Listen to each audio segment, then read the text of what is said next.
kitaplar ve şifalı bitkiler ve alternatif tıp diye geçiyor sevgili seyirciler. Sayın İbrahim Gökçek'in kitapları bunlar 3 cilt halinde.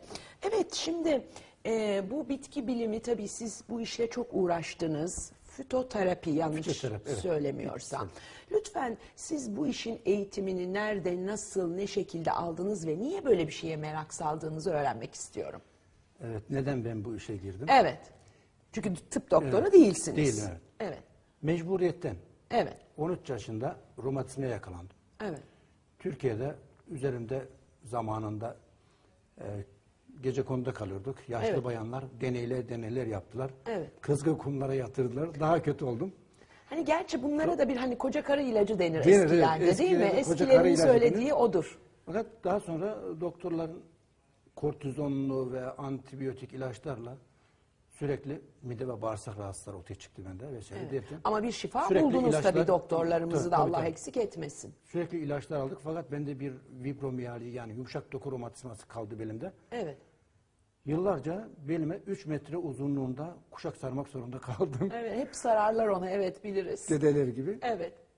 Türkiye'de tedavi olamayınca Almanya'ya gitmiştim kimya mühendisi okumak için. Evet. Orada da baktım, orada da modern tıbbın yapacağı bir şey yok. Ben acaba ne yapabilirim? Kendimi tedavi etmek için bu işe girdim. Bir çaresizlikten mi? Çaresizlikten. Evet.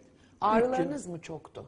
Tabii. Ben yılın 9 ayını takriben kuşak sarıyordum belime. Evet. Yoksa ağrıdan duramıyordum. Evet. Robot gibi oluyor. Eğilip bükülemiyor vesaire. Evet.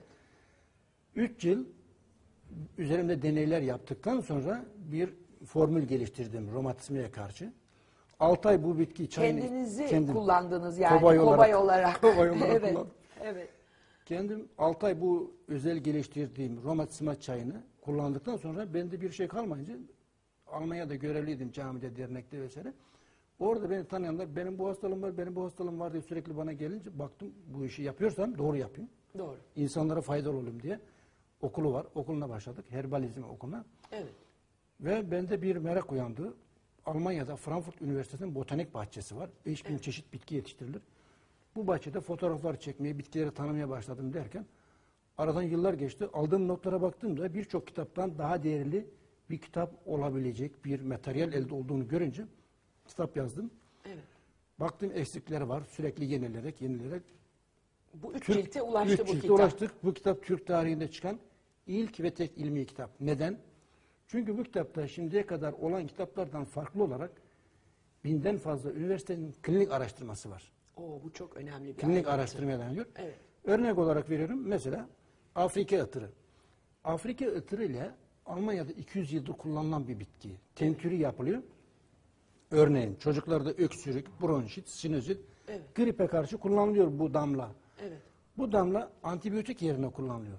Evet. 10.300 çocuk üzerine Avrupa'da ve Rusya'da çocuklar üzerine denenmiş. Öksürük, bronşit, sinüzit, gripe karşı etkisi ispat edilmiş. Evet.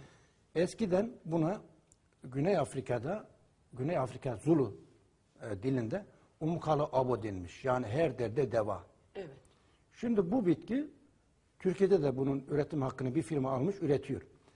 Çocuklardaki üşütme, grip, nezle, öksürük, bronşite karşı birebir.